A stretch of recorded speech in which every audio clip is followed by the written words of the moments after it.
Good afternoon and welcome to the News Roundup for Friday, December 5th, 2025. I'm Bill Thomas, and here's what's happening right now. A massive ICE operation targeting violent criminal immigrants in Minneapolis as Governor Tim Walz and Congresswoman Ilhan Omar double down on their controversial policies. A nightmare for New Yorkers after incoming Mayor Zohran Mamdani. He vows to end homeless sweeps in the Big Apple, sparking new fears of a growing shantytown in our nation's largest city. And on Capitol Hill, an ominous warning to Congress concerning Communist China's coordinated plot to colonize the moon and use that base to conquer planet Earth. Also, President Trump wins his long-awaited Peace Prize prior to a star-studded ceremony at the Kennedy Center. And the holiday spirit, it's alive and well as strangers from around the globe donate more than $1 million to an 88-year-old military veteran so he can finally retire from his grueling job working 40 hours a week in a supermarket. All this and a bunch more is coming up right now on the Big Roundup. We have a great deal to get to today, and we begin with this, hot on the heels of the growing fraud controversy involving Governor Tim Walz, and that one, Representative Ilhan Omar. They call her the Ill One. The Department of Homeland Security, they're launching a sweeping immigration raid in Minneapolis and rounding up more than a dozen violent illegal aliens, and many of them Somalis. DHS says the captured criminals are among the worst of the worst and include a bunch of child predators, domestic abusers, and vicious gang members. They also claim that the sanctuary policies of Governor Walz are directly responsible for allowing these horrible offenders and what they call domestic terrorists to roam freely on American streets and continue to victimize far too many innocent people. Additionally, DHS points out that while federal law enforcement, such as ICE agents, are busy risking their lives to protect Minnesotans, local officials like Walz and Minneapolis Mayor Jacob Frey simply kicking back, playing canasta, and doing absolutely nothing to deal with the problem.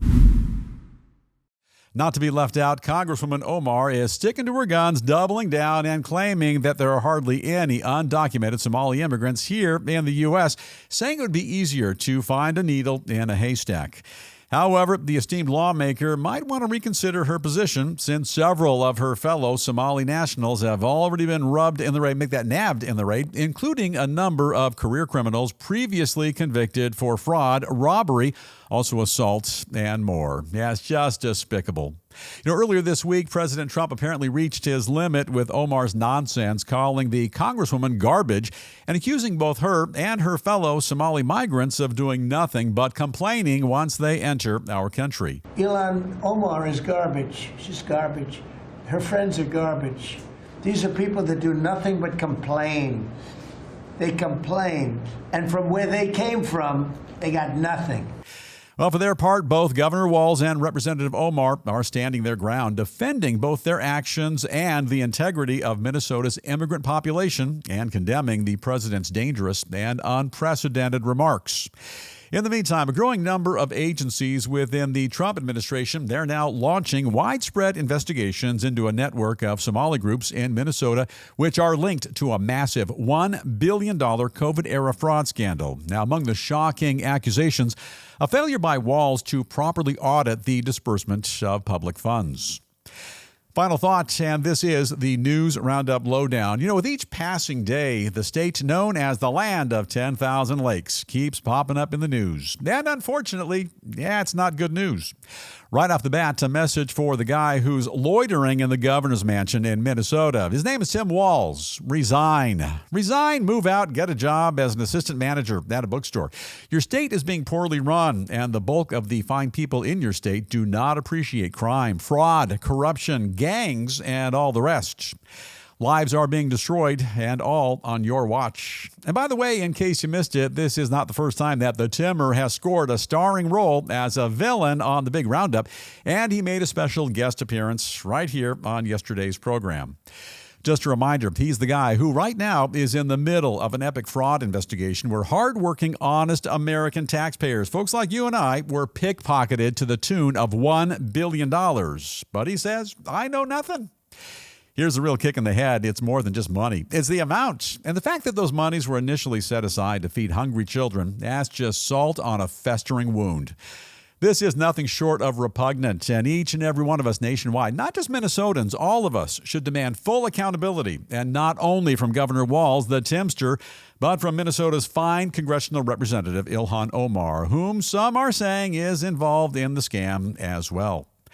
Hey, Minnesotans, you can do better, and you deserve better. And hey, Producer Davey, 2028. Think about it, man. That's just minutes away. And how about a Walz Omar ticket with Kamala Harris on board to keep a close watch on the border? What do you think? Well, Bill, I think Shakespeare said it best. Yeah. There's something rotten in Denmark. Yeah, and I think a lot of the folks from Minnesota are originally from Denmark. I don't know. I just made that up. But there was a time in the not-so-distant past where we demanded superb state leadership. And clearly, Minnesotans are. Right now, they're getting terribly shortchanged. And as always, we encourage you to leave your comments for us here on this channel. And it's a topic that tons of people are brutally outraged over. So leave us your comments. We'll get back to each and every one of them as rapidly as we can. Turning now to another abomination taking place in a great American city and an incoming mayor who's already upsetting the apple cart before even setting a single foot in office. That guy, New York City Mayor-elect Zohran Mamdani, shaking things up and vowing that moving forward, his administration will overturn the city's current policy and no longer clear out the massive number of makeshift homeless encampments that litter the Big Apple. The self-proclaimed Democrat socialist says he's making the controversial move because right now there's nowhere to put all the homeless once they're swept off the streets. It's not exactly accurate. There are shelters and more. Basically, he says that if you can't connect all the homeless people to stable housing, you're better off not doing anything about it at all. Well, the problem with that ill-conceived comment is that he's so confused, I think at this point, he actually believes that. In the meantime, the 34-year-old young fella still hasn't offered up any sort of solution to the problem. And critics of the move argue that Mamdani's outrageous decision is about to result in a gigantic quality-of-life nightmare for everyone who lives in New York. I'm thinking about this, Davey. They ought to make a movie about this mess and call it Escape from New York. There's a novel idea for a film. They say there's nothing progressive about leaving people out on the street to suffer in the cold. That's showing compassion by offering them shelter. It's the humane thing to do, and that Mamdani's action is a complete disgrace. He hasn't even been sworn in yet, and he's already botching everything up in the Big Apple. And so, cleaning up the city's horrific homeless camps has been a top priority for current Mayor Eric Adams ever since he took office 4 years ago. And according to City Hall, officials have cleared out nearly 20,000 encampments over the past few years alone, and they say they've already received tens of thousands of new complaints right this year in 2025. Final thought, and this is the News Roundup Lowdown. Now, Producer Dave, if you don't mind, I'm going to kind of channel my inner Rod Serling. In a world where the Trump administration works at clearing up our crime-infested big cities, where illegal immigrants are deported, gang members arrested, homeless camps removed, and law and order restored, there's always somebody standing by in the wings to hamper his progress, drag communities down, and make life difficult, in fact, miserable for everyone. Pitch a tent, bring a blanket, and scope out the signpost up ahead. You've just entered the Zohran Zone.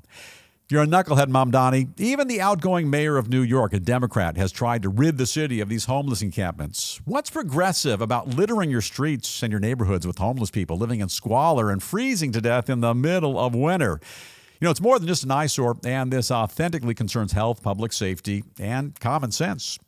You're developing a master game plan to make New York City a third world disaster, and nobody wins. Not the homeless, local residents, and certainly not the thousands and thousands of businesses that are impacted by this mess.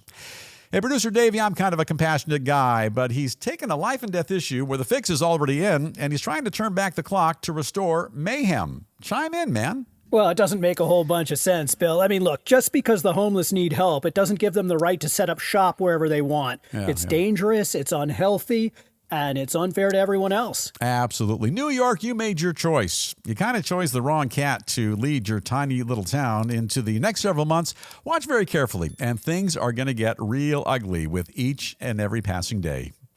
Turn our sights now to Capitol Hill and an urgent warning to Congress concerning NASA, China, and the race to conquer the moon.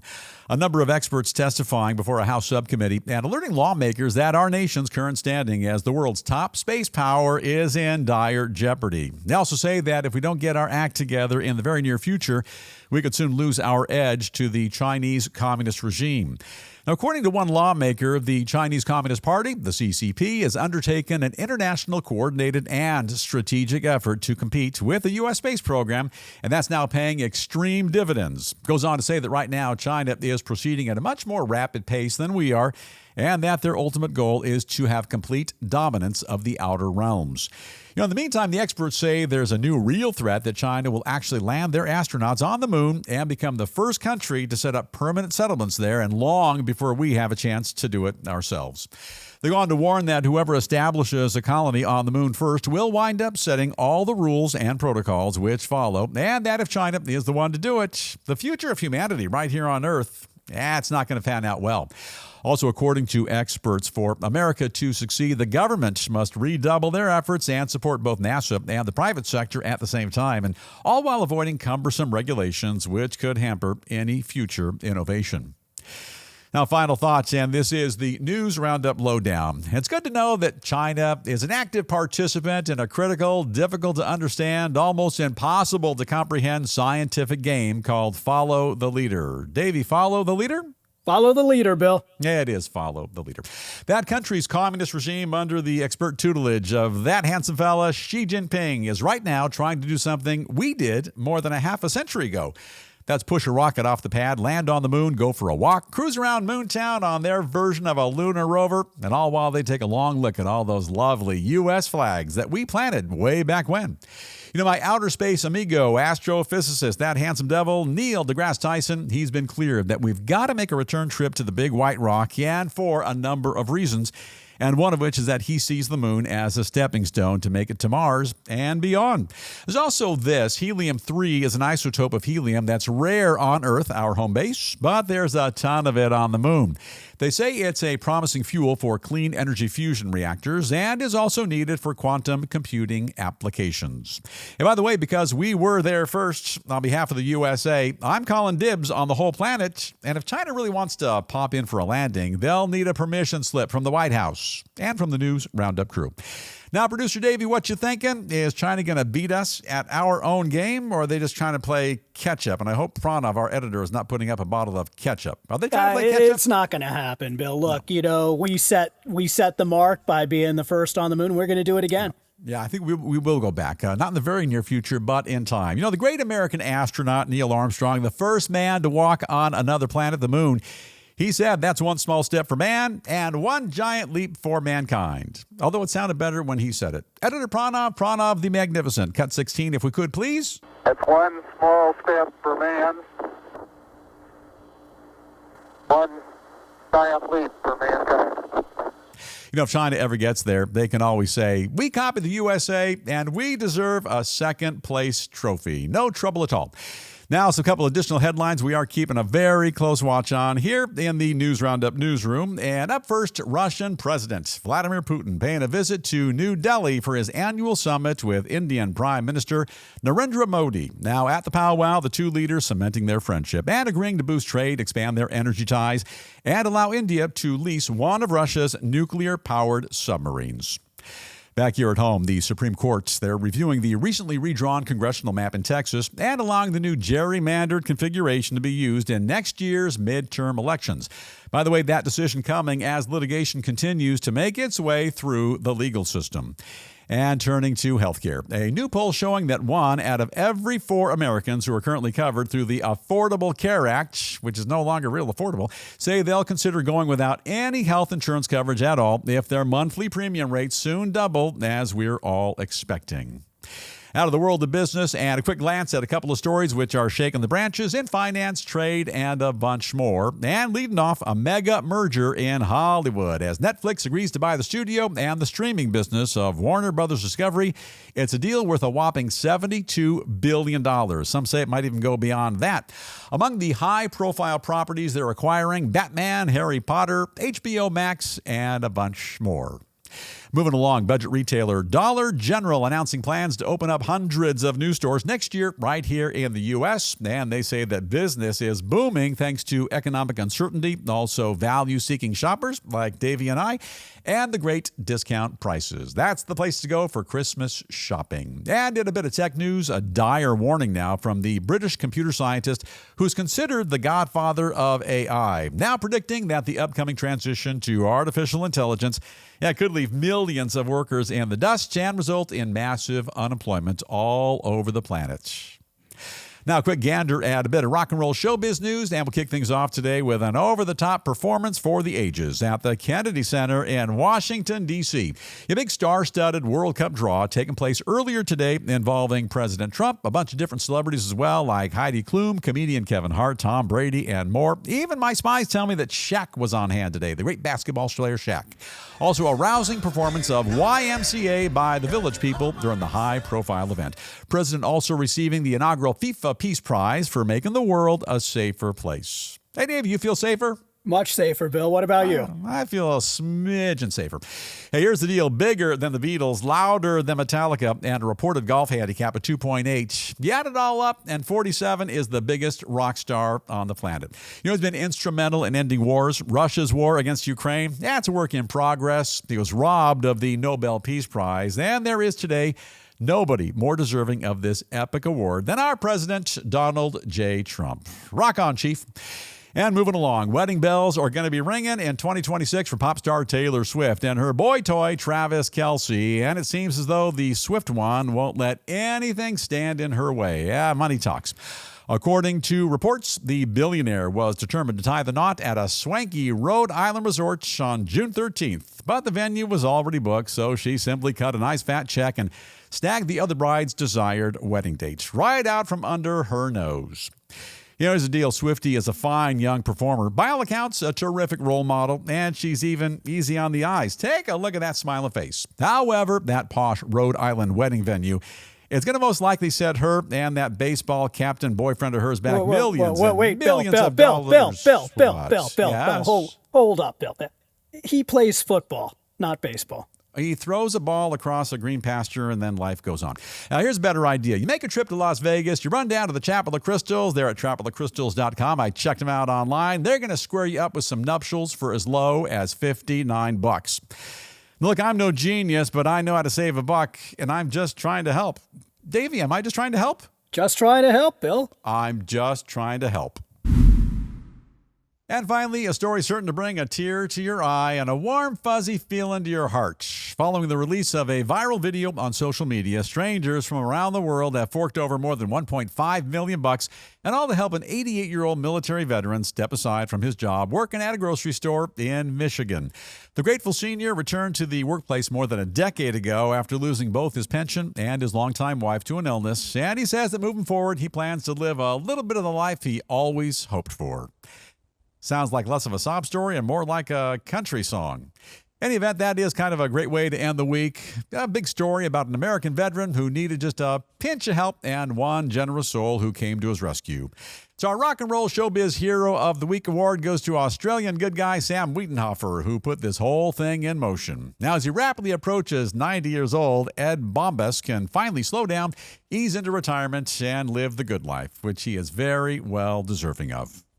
And now time for us to call it a wrap on the Friday edition of the Big News Roundup. But before we go, as we do every day on the program, we like to share with you what we think is a very notable quote. And these inspiring words come to us today from the great W.C. Fields, who all those years ago very eloquently said, "If at first you don't succeed, try again, then quit. No point in being a fool about it." I always like that W.C. Fields. He was a legendary American comedian, actor, juggler, and more. Got his start appearing in vaudeville before eventually making his way to Broadway and the gorgeous silver screen. And now time for us to bust on out. But before we go, don't forget the News Roundup motto. That's not what your podcast can do for you. Instead, ask what you can do for your podcast. All we ask you to do is to hit that little subscribe button right over yonder. And that way you never miss a single episode. Help us out a great deal as well if you would share the program. Tell your friends, family, coworkers, and anybody else to subscribe to the channel as well. Sure appreciate it. Now it looks like our time. Yeah, it's officially up. Have an awesome day today. Also enjoy the weekend. Please stay safe. As well as remind you, let's continue to watch out for one another. And with that, we're going to dim the lights. We're going to fade to black, and we'll see you right back here on Monday afternoon.